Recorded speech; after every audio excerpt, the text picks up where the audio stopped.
Hello student, आपका हमारे YouTube channel पर स्वागत है। देखिए, आज हम 12वीं क्लास की जो पहली यूनिट है वो शुरू करेंगे।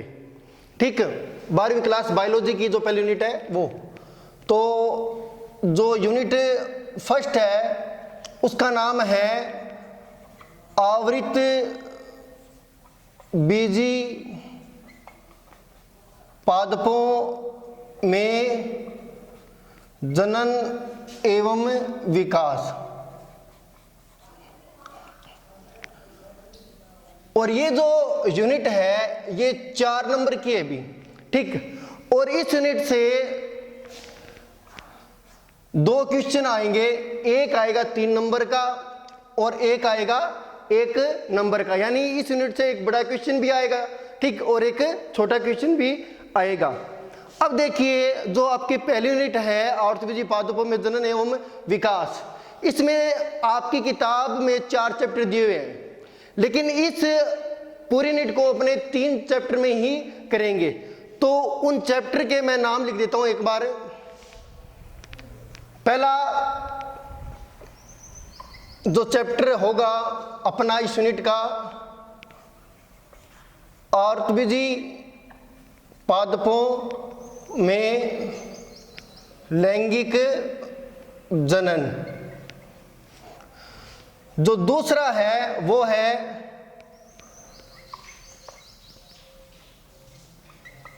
ऑर्थोपैथी पादपों में अलैंगिक या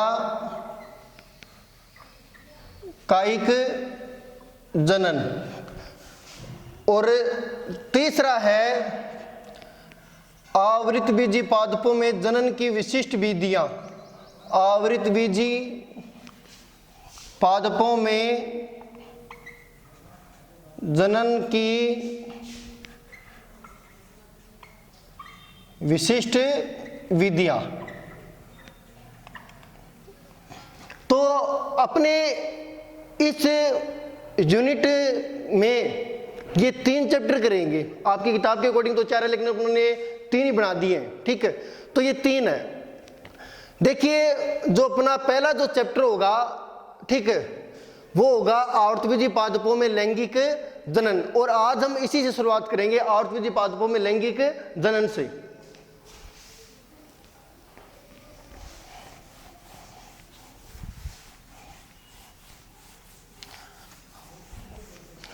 तो जो अपना पहला चैप्टर होगा वो है आवृत बीजी पादपों में लैंगिक जनन।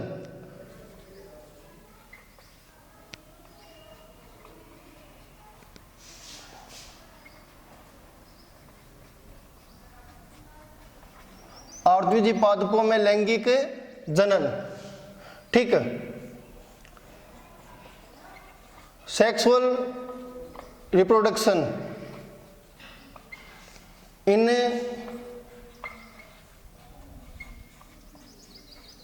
Angiospermic plants. Sexual reproduction in angiospermic plants, तो अपना ये पहला चैप्टर होगा। अब देखिए, आपको पता है कि लैंगिक जनन क्या होता है, सेक्सुअल रिप्रोडक्शन क्या होता है, और ये आपने 10वीं क्लास में भी पढ़ा है। देखिए, जो लैंगिक जनन है उसमें 2 बातें होती है, युग्मक निर्माण एवं युग्मक संलयन। ठीक है, लैंगिक जनन के अंदर ये 2 घटनाएं होगी, युग्मक निर्माण एवं युग्मक संलयन। और युग्मक संलयन या युग्मकों के संलयन के फलस्वरूप आपको पता है क्या बनेगा, युग्मनज, और फिर भ्रूण परिवर्धन। ठीक, प्लांट की बात करें तो आगे बीज, ठीक, और बीज से आगे प्लांट। तो ये प्रोसेस चलती है सेक्सुअल रिप्रोडक्शन में। प्लांट की बात करें तो अपने इस चैप्टर में सिर्फ आपके प्लांट से संबंधित है, तो एनिमल के बारे में अपनी बात नहीं करेंगे। एनिमल में किस प्रकार एनिमल यानी मानव में किस प्रकार लैंगिक जनन होता है, ये वो आपके अलग यूनिट में दिया हुआ है, इसी किताब में वो आगे देखेंगे।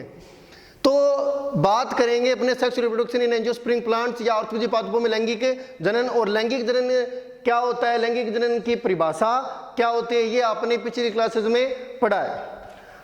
अब देखिए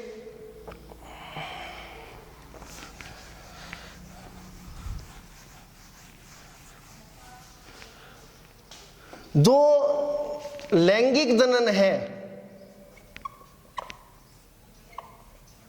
ठीक, औरतबीजियों में या औरतबीजी पादपों में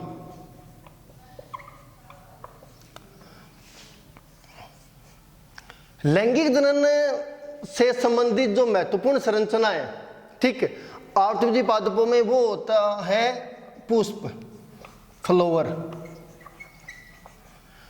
देखिए आपको पता है कि अगर अपने एनिमल रिप्रोडक्शन की बात करते हैं, एनिमल सेक्सुअल रिप्रोडक्शन जैसे मानव, तो आपने वहां पर जननांग पढ़े हैं, ठीक, नर जननांग जैसे वर्षण हो गया टेस्टिस, और मादा जननांग अंडाशय ओवरी। इसी प्रकार, ठीक, प्लांट की बात करें, औरतबीजी पादपों में लैंगिक जनन की बात करें, ठीक, तो लैंगिक जनन से संबंधित जो संरचना है ना, वो है पुष्प या फ्लावर, ठीक। और जो पुष्प है ना, ये लैंगिक अंगों को धारण करता है, लैंगिक अंगों को धारण करता है, ठीक है। यानी जो लैंगिक अंग होते हैं प्लांट के, वो पुष्प में होते हैं। अब देखिए जो पुष्प है वो एक रूपांतरित पर्रो है। पुष्प क्या एक रूपांतरित पर्रो है। रूपांतरित पर्रो है क्या होता है वो भी अपने आगे देखेंगे, ठीक। और एक प्रारूपिक पुष्प के, एक प्रारूपिक पुष्प के 4 भाग होते हैं, ये भी आपने पिछली क्लास में पढ़ा है, ठीक। पहला हो गया बाह्यदल पुंज, बाह्यदल पुंज, दूसरा हो गया दलपुंज, तीसरा हो गया पुमंग, और चौथा हो गया जायांग, ठीक। बाह्य दलपुंज यानी कैलिक्स, दलपुंज यानी कोरोला, पुमंग यानी एंड्रोसियम, और जायांग यानी गाइनोसियम। तो देखिए लैंगिक जनन आवृतबीजी पादपों में, और आवृतबीजी पादपों में लैंगिक जनन से संबंधित जो संरचना है, जो स्ट्रक्चर है, वो है पुष्प यानी फ्लावर, ठीक है। और पुष्प लैंगिक अंगों को धारण करता है, ठीक है। यानी जो लैंगिक अंग है जैसे कि पुमंग और जायांग, नर जननांग को कहेंगे पुमंग और मादा जननांग को कहेंगे जायांग, ठीक। तो प्लांट में नर जननांग पुमंग और मादा जननांग जायांग जो है वो पुष्प में होते हैं, ठीक। यानी पुष्प लैंगिक अंगों को धारण करता है, पुमंग और जायांग को, ठीक। और पुष्प क्या एक रूपांतरित पर्रो है, ठीक। और एक प्रारूपिक पुष्प के 4 भाग होते हैं, बाह्य दलपुंज, दलपुंज, पुमंग और जायांग, ठीक। इनको अपने पुष्प पत्र भी कहते हैं। इन चारों को पुष्प पत्र भी कहते हैं, ठीक। यानी 4 तरह के पुष्प पत्र हो गए, बाह्य दलपुंज, दलपुंज, पुमंग और जायांग, ठीक। या पुष्पीय उपांग, पुष्प पत्र कह लो या पुष्पीय उपांग, ठीक। तो पुष्प पत्र या पुष्पीय उपांग 4 प्रकार के हो गए, बाह्य दलपुंज, दलपुंज, पुमंग और जायांग। अब देखिए आगे,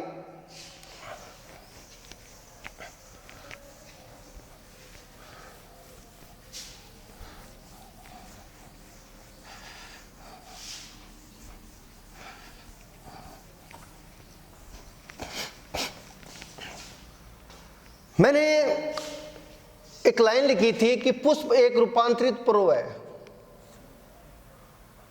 पुष्प एक रूपांतरित पर्रो है, इसका मतलब देखते हैं क्या होता है। पुष्प एक रूपांतरित पर्रो है, इसका मतलब देखिए क्या है। देखिए पहले देखिए पर्रो क्या होता है। पर्रो को इंग्लिश में कहते हैं सुट। ये पर्रो है क्या होता है वो देखिए, जैसे कि ये स्टेम है, ठीक, ये स्टेम है और ये जो स्टेम है ये नोड और इंटरनोड में बंटा हुआ है, ठीक। अब जहां से लीफ उत्पन्न होती है, जहां से लीफ की उत्पत्ति होती है, ठीक, वो एरिया होता है नोड, ठीक।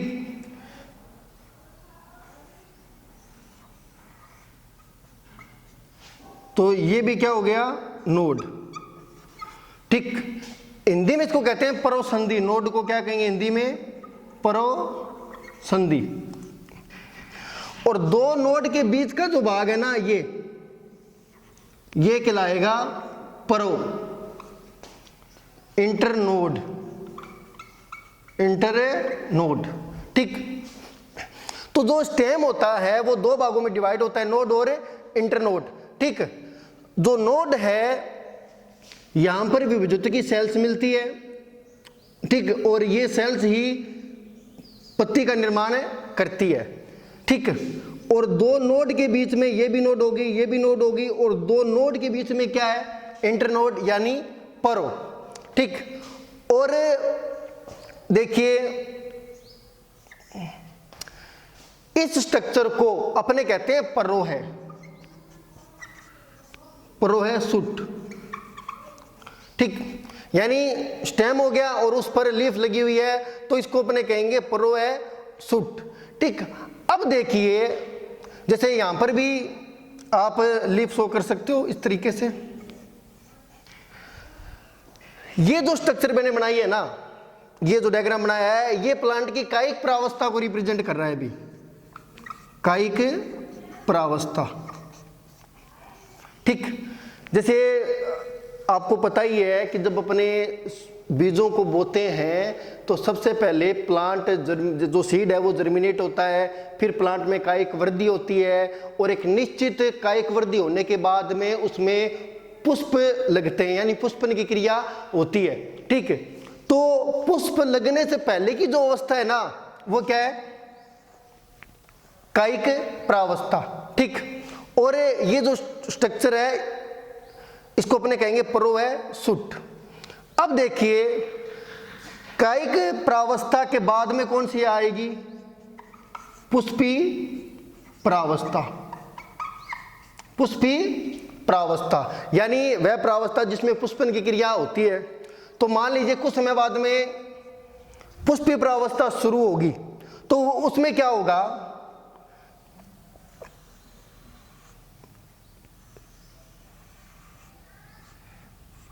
ये नोड और इंटरनोड हो गए। यहां पर मान लीजिए एक लीफ लगी हुई है, यहां पर एक लीफ लगी हुई है, ठीक। जब पुष्पन की क्रिया होगी, ठीक, तो जो देखिए जब पुष्पन की क्रिया होगी तब क्या होगा, तब जो एपिकल बड है या जो एक्सियल बड है, एपिकल बड या एक्सियल बड, ठीक। एपिकल बड तो शीर्ष पर मिलेगी, ठीक, जो भी, ठीक, इसका टिप होगा, जो भी शीर्ष भाग है इसका, ठीक, टर्मिनल जो पार्ट है वहां पर एपिकल बड होगी। और एक्सियल बड यहां पर होती है, ये होती है एक्सियल बड, ठीक। एपिकल बड परोवा की लंबाई में वृद्धि करती है, ठीक, परोवा की लंबाई में वृद्धि होगी। और एक्सियल बड से क्या उत्पन्न होती है, शाखा, ठीक। एपिकल बड और एक्सियल बड, तो एपिकल बड से तो परोवा की लंबाई में वृद्धि होगी और एक्सियल बड से, ठीक, क्या विकसित होगी, शाखा। ये भी जो शाखा है वो भी परोवा का ही भाग है, ठीक। अब देखिए मान लीजिए यहां पर एपिकल बड है, यहां पर एपिकल बड है और नॉर्मल कंडीशन में ये एपिकल बड, ठीक, क्या करेगी, जो एपिकल बड है, ठीक, ये विभजित कोशिकाओं का एक समूह है।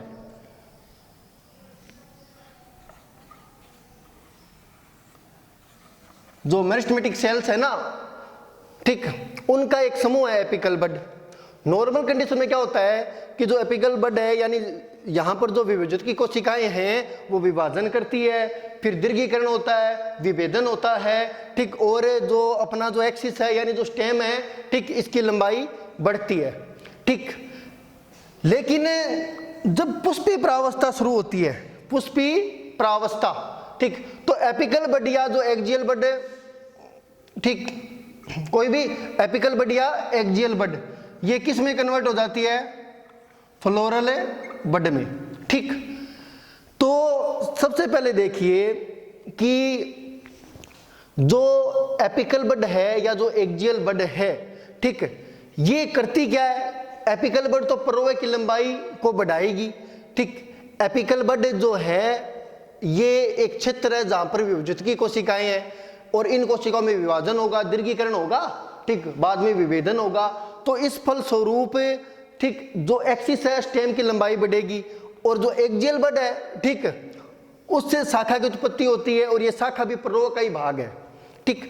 अब देखिए जब पुष्पी प्रावस्था शुरू होती है, ठीक, पुष्पी प्रावस्था शुरू होती है तो एपिकल बड या एक्सियल बड, ये ऊपर एपिकल बड होगी, ये एक्सियल बड होगी, ठीक, ये किस में कन्वर्ट हो जाएगी? फ्लोरल बड में। तो देखिए क्या होगा फिर,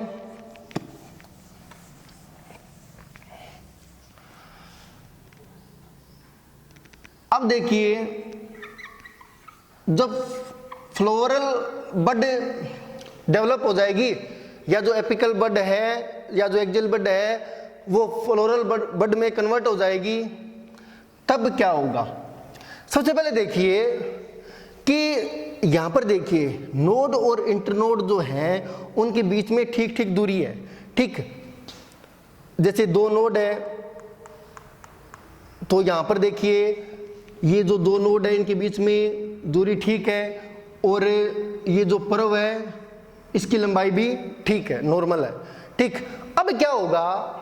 जो फ्लोरल बड है, ठीक, फ्लोरल बड से जो एक्सिस बनेगा, ठीक, जिसको अपने कहते हैं पुष्प वरंत, पुष्प वरंत। इसमें क्या होगा कि नोड जो है ना वो पास पास आ जाएगी, ठीक, जो नोड्स हैं, ठीक, वो पास पास आ जाएगी। जैसे कि मान लीजिए ये एपिकल बड थी और ये एपिकल बड फ्लोरल बड में कन्वर्ट होगी, ठीक, और फ्लोरल बड से आगे क्या बनेगा? पुष्प वरंत।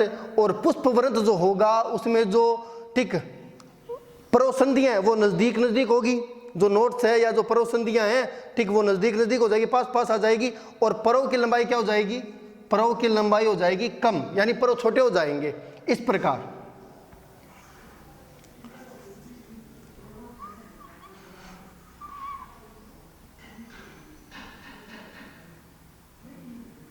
इस प्रकार से, ठीक।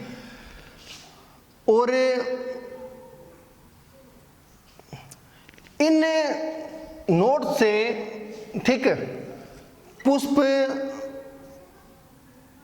पत्र या पुष्पीय उपांग विकसित होंगे, पुष्पीय उपांग विकसित होंगे। और पुष्पीय उपांग मैंने आपको 4 प्रकार के बताए थे, ठीक है, कौन कौन से थे? सबसे बारी कैलिक्स, फिर करोला, फिर एंड्रोसियम और फिर गाइनोसियम। तो यहां पर अपने देख लेते हैं इस प्रकार ये डेवलप होंगे कि सबसे बाहर यानी इस पुष्प वरंत की जो सबसे नीचे वाली परवसंधि है, पुष्प वरंत की सबसे नीचे वाली जो परवसंधि है उससे क्या डेवलप होगा? कैलिक्स, ठीक, फिर कोरोला, फिर एंड्रोसियम,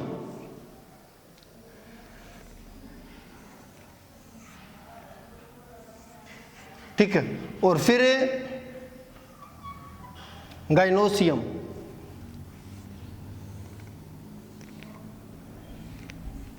इस तरीके से, ठीक। अब ये अपना फ्लोरल ये फ्लोवर बन गया है, ठीक। ये सबसे बाहरी चक्र हो गया, या जो सबसे बाहरी पुष्पीय अंग है वो हो गया पुष्पीय उपांग, ठीक। कैलिक्स, फिर ये करोला, और फिर ये एंड्रोसियम, और ये गाइनोसियम। तो यहां पर देखिए कि नॉर्मली क्या है, नॉर्मली तो जो एपिकल बड होती है, ठीक, उसमें जो विभाजित की सेल्स होती है वो विभाजन करती है और बाद में दीर्घीकरण होता है, पररोह की लंबाई में बढ़ोतरी होती है। लेकिन यहाँ पर जो एपिकल बड है वो फ्लोरल बड में रूपांतरित हो गई है, ठीक। एपिकल बड किस में रूपांतरित हो गई है? फ्लोरल बड में, ठीक।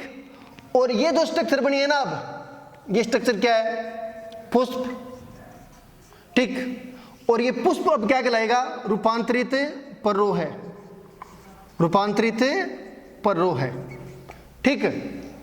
ये पुष्प कहलाएगा रूपांतरित पररोह है। तो पुष्प एक रूपांतरित पररोह है। उम्मीद है कि आपको ये समझ में आ गया कि पुष्प एक रूपांतरित पररोह है क्यों है, ठीक। क्योंकि जो पुष्प होता है, ठीक, वो फ्लोरल बड से विकसित होता है, और फ्लोरल बड किससे विकसित होती है? एपिकल बड से, ठीक। तो इस प्रकार दूसरी बात कि जो पुष्प है ना, देखिए जो पुष्प है उसमें भी पर और परसंधियां होती है, और पररोह में भी क्या होता है? पर और परसंधियां। अंतर क्या है कि पररोह में क्या है, पररोह में क्या है कि जो परसंधियां होती है ना, पररोह में जो परसंधियां होती है उनके बीच में दूरी अधिक होती है, ठीक। कंपैरिजन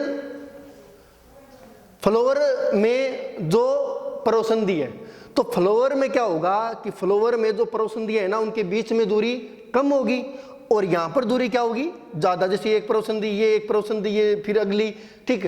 तो यहां पर परसंधियों के बीच में दूरी ज्यादा है, और यहां पर परसंधियों के बीच में दूरी क्या है? कम है। तो एक तो अंतर ये हो गया। दूसरी बात, ठीक, हाँ, एक समानता भी होगी। समानता ये है कि जो फ्लोवर है, ठीक, उसमें जो वरंत है ना वो भी नोड और इंटरनोड में डिवाइड है, ठीक। यहां पर भी नोड और इंटरनोड है। अंतर क्या हो गया कि यहां पर दो नोड के बीच में दूरी ज्यादा है, यानी पर्व की लंबाई तुलनात्मक रूप से अधिक है, और यहां पर नोड के बीच की दूरी कम है, यानी जो नोड है वो कंडेंस हो गए हैं, संघनित हो गए हैं, ठीक। तो ये अंतर हो गया। दूसरी बात यहां पर क्या लग रही है? यहां पर जो नोड है यहां पर लग रही है पत्तियां, यानी नोड से किसकी उत्पत्ति हो रही है? पत्तियों की। और यहां पर नोड से किसकी उत्पत्ति हो रही है? पुष्पीय उपांग की, ठीक। तो ये चीजें हैं। तो ये जो मतलब ये जो आप देख रहे हो ना, कैलिक्स, करोला, एंड्रोसियम, गाइनोसियम, ये भी क्या है? रूपांतरित, इनको अपने पत्तियां कह सकते हैं, रूपांतरित पत्तियां, ठीक। बाकी करते हैं अपने नेक्स्ट क्लास में।